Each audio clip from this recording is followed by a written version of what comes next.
Are you going to see Star Wars: The Rise of Skywalker? I don't know if I am.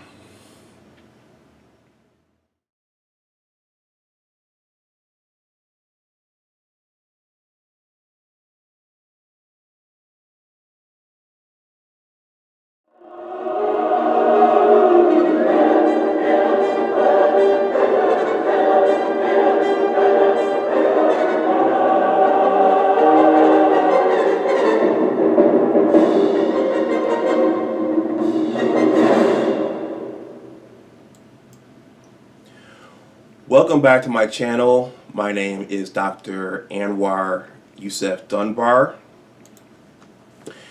And the title of this video is, are you going to see Star Wars: The Rise of Skywalker? First of all, as per usual, please like the video, please share it, and please subscribe to my channel. So I'm back with another video about science fiction and media. I talk about that sometimes here, as it was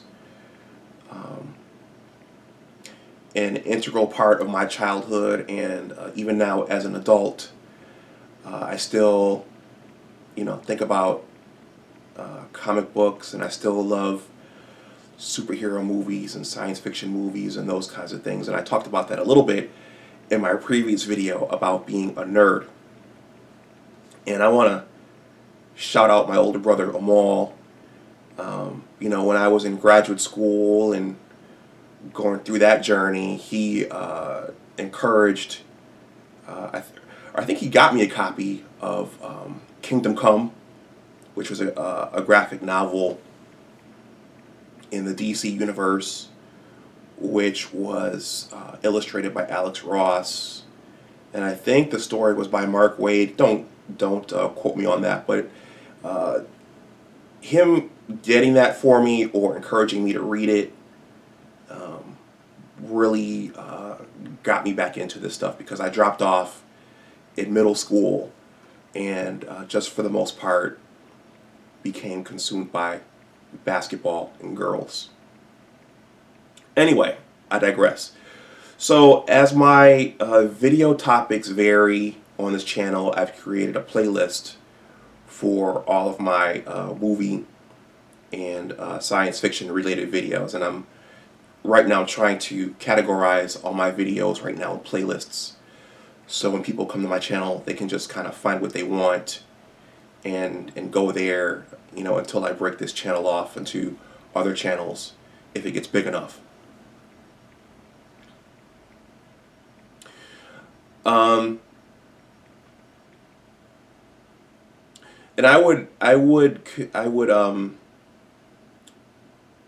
encourage all of you to check out one of my earlier videos regarding my interview with Antonio Lepore and Matt Schafferoden, who were the creators of the movie Space Detective.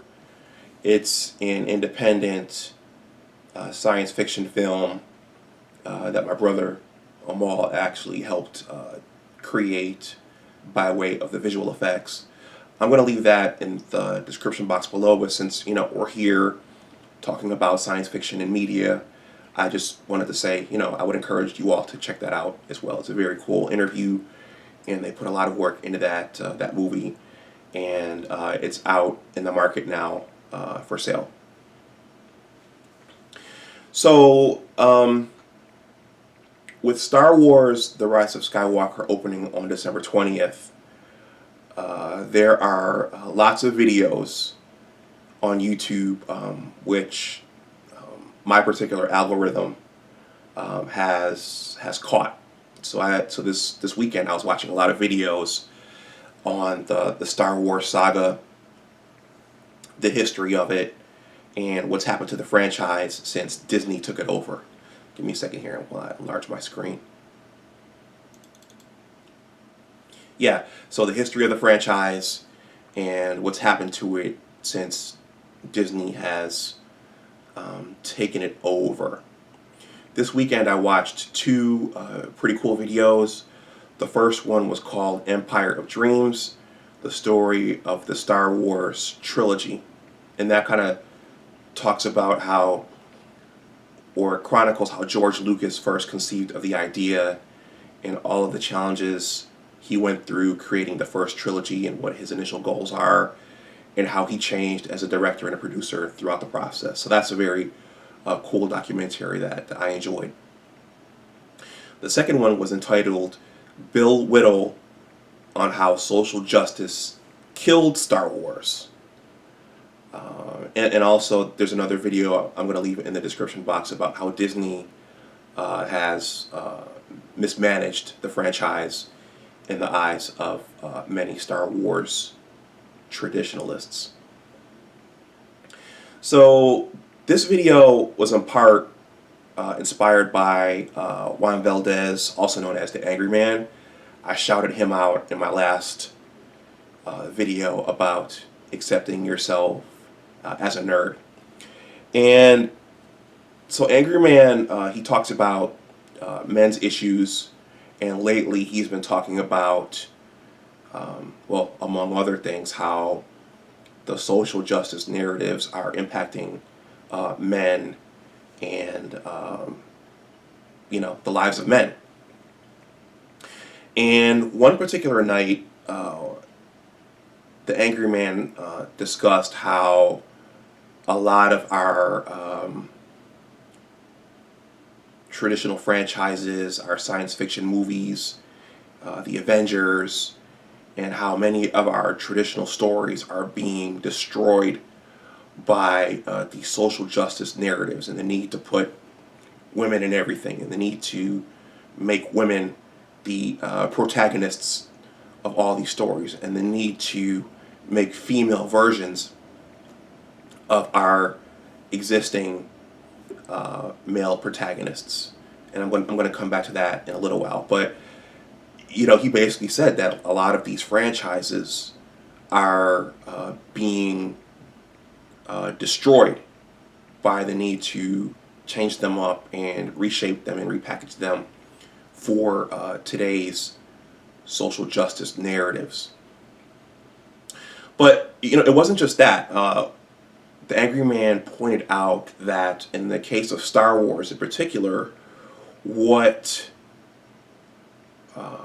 he's a Gen Xer, I'm a Gen Xer, my brother's a Gen Xer, what really attracted a lot of us to that story, in addition to it being in our childhoods and, us growing up with the toys, because I remember I had an X-Wing fighter and we had a lot of the little action figures and those kinds of things, and toy lightsabers. In terms of story, what really attracted a lot of us to it was the fact that it was a hero's journey. We watched, and this is in addition to the spaceships and the lightsaber duels and the Death Star and the Force and all these different things. But it was a hero's journey. It was Luke. We see Luke as a young kid, probably as a late teen, who's on a farm and he dreams of going away into outer space. And he's asking the question that a lot of young people ask is there more? Is there more I could be doing with my life? Am I going to be stuck on this farm for my entire life? And as things unfold, and he embarks on this adventure through space and time, and he goes on a manhood journey. He joins the rebellion, and then he realizes that Obi-Wan Kenobi gives him the lightsaber, which belonged to his father. So there's some connection to his father who he didn't know, which I think would resonate with a lot of boys and kids today.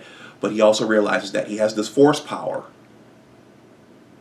and he starts to develop his force power under the training of Master Yoda, and he goes through tribulation after tribulation after tribulation, learning to use his force power, and a lot of the ideas and the paradigms that he arrives on Dagobah with, they get broken down, and Yoda gives Luke a new understanding of the universe and of the Force. And we're watching this steady growth of our central character. And one of the most powerful scenes for me in The Empire Strikes Back, which many consider to be the best movie in that original trilogy, is the scene where Luke can't lift his X-Wing fighter out of the swamp. Because in his mind, well, he hasn't mastered his force power yet, but in his mind, he can't conceive that I can use this power to lift this spaceship out of the swamp and back onto land. And he pretty much tells Yoda it can't be done, it's impossible. And then he goes and he pouts, puts his jacket on, he pouts, and he sits down and he starts thinking. And all of a sudden R2-D2's going off, and then Yoda, this tiny creature, lifts the ship out of the swamp and puts it back onto land. And it's a powerful scene because Luke goes to him and he's stumbling around the ship looking at it, and his previous beliefs are destroyed, and he's coming to grips with that it can be done. I just have to master it. And Yoda tells him, you couldn't do it because in your mind you couldn't do it. Very powerful scene. And then he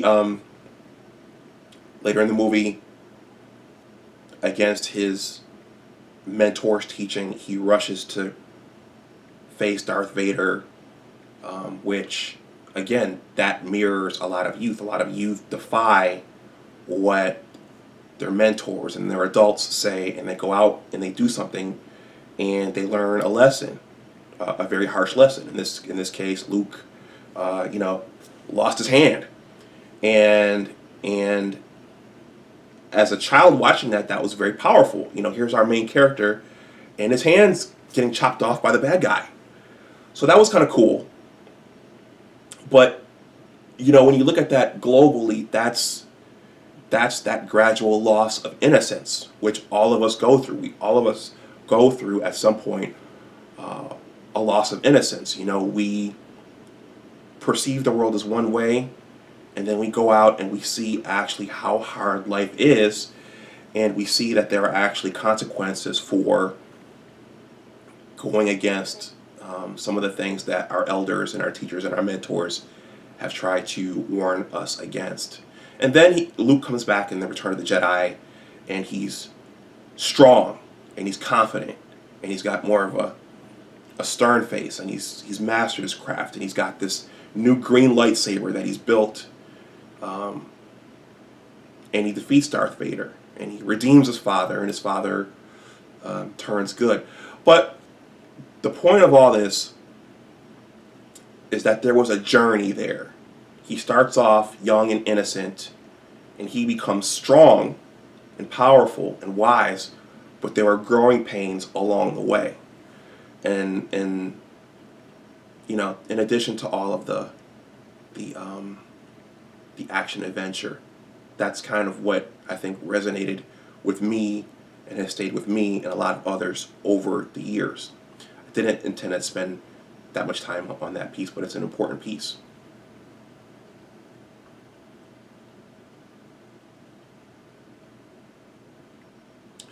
And I think that, many of the reviews that I've watched on YouTube have stated that, and stated that that's one of the reasons why this new Star Wars trilogy has fallen flat. And that's because there really hasn't been a nice journey for the main character, Rey.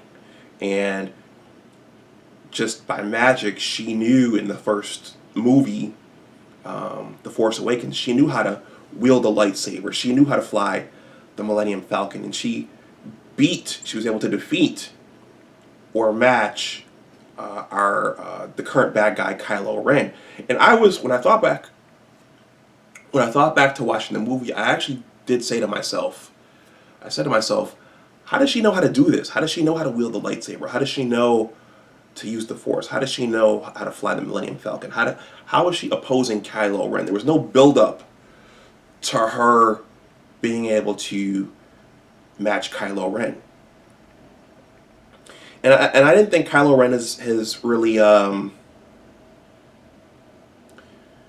in terms of being a Sith Lord or wielding the dark side of the Force, I think he's kind of underperformed there, and I think that's probably a function of the writing. But I haven't really been afraid of him the way that I was afraid of Darth Vader, or even as a young adult.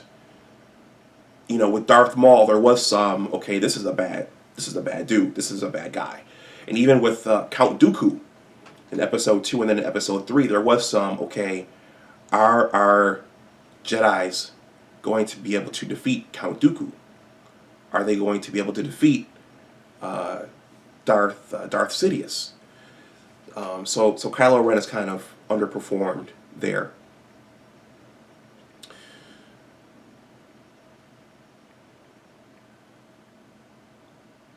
In many of those reviews, and I think I come back to this here in my little order of things here. I think I do come back to the fact that this isn't necessarily a knock against female protagonists, because many of the reviews that I watched over the weekend did cite Ripley from Aliens and Sarah Connor from Terminator 2.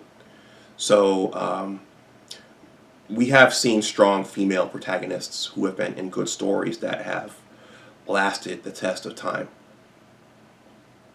So George Lucas, what about George Lucas? So before Disney purchased the Star Wars franchise, I think George Lucas did compromise the world he created a little bit with his prequels.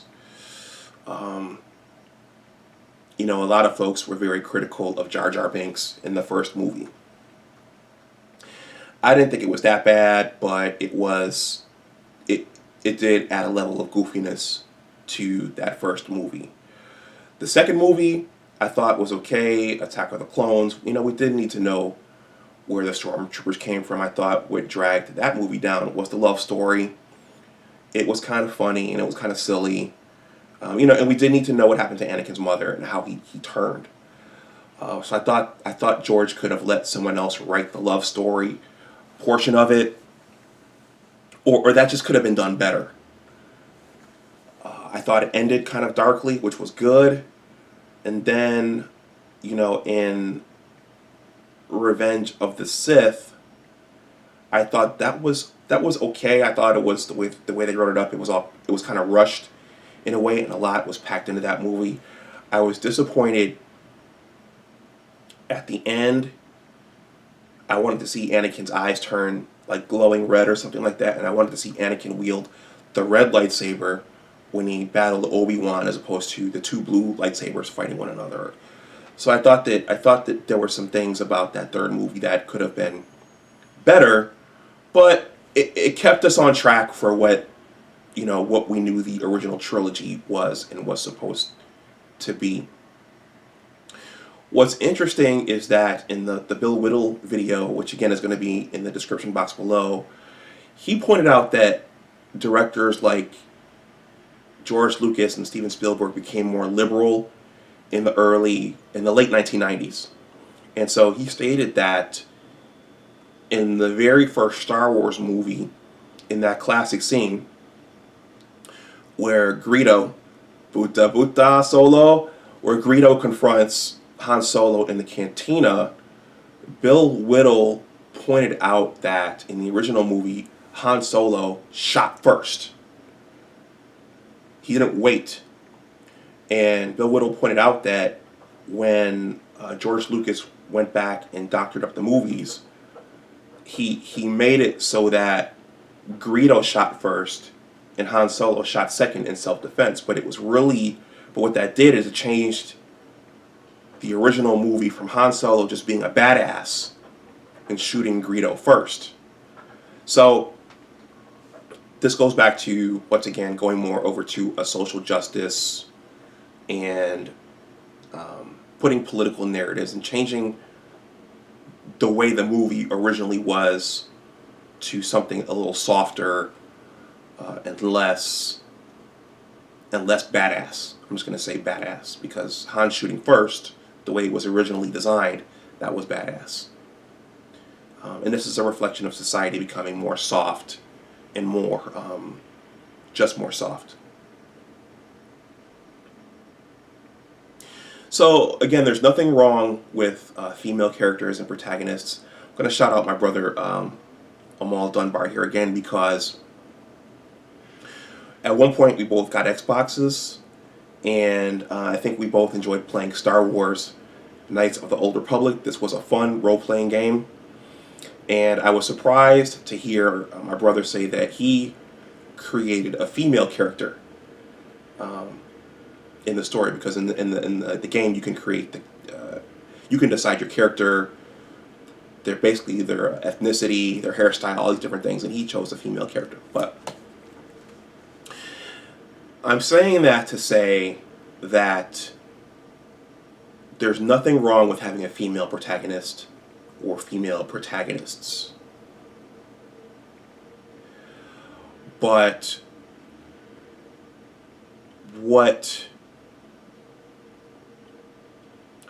if you're making female characters just to say we took these male characters and made female characters, boom, then that's bad. That's gonna fall flat. It's meaningless, and it's probably going to lose money. Fans want to see quality storytelling. Fans want to see character development. Characters want to see chemistry amongst the cast and the actors.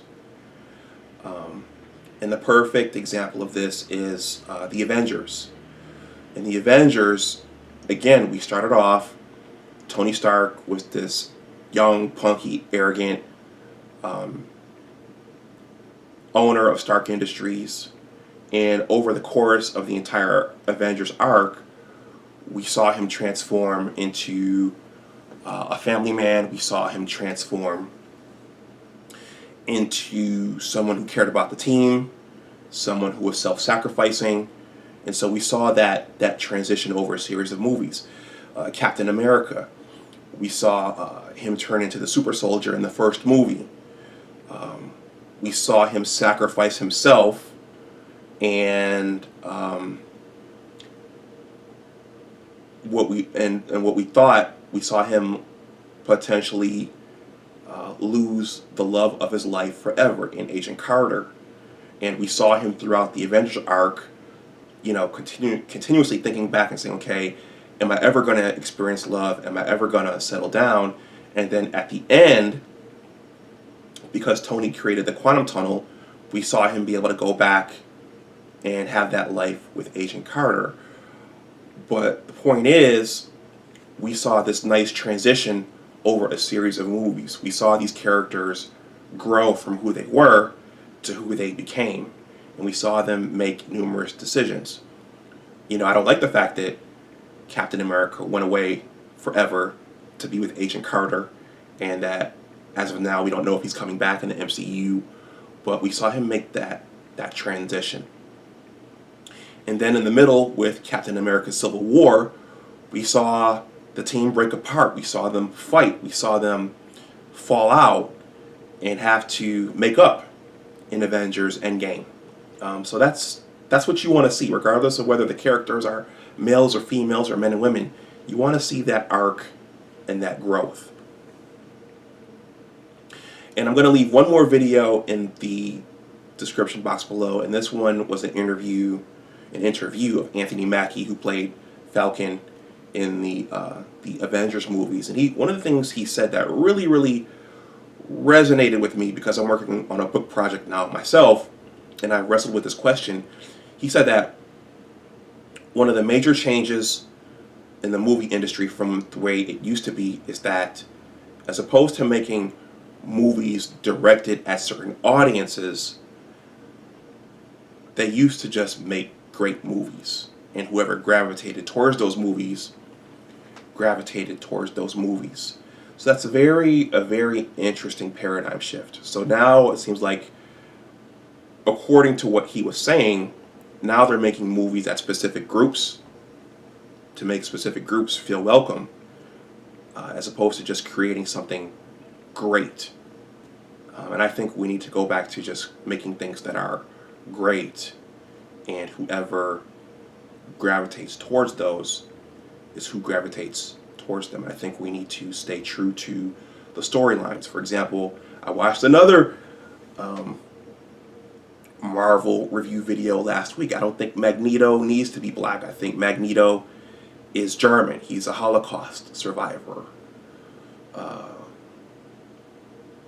I think we need to stay true to who the characters are, and play up the existing minority characters or create new minority characters. But I think I don't want to see a black Magneto or other characters that have been changed just for the sake of making them minority or female, like this new 007 thing.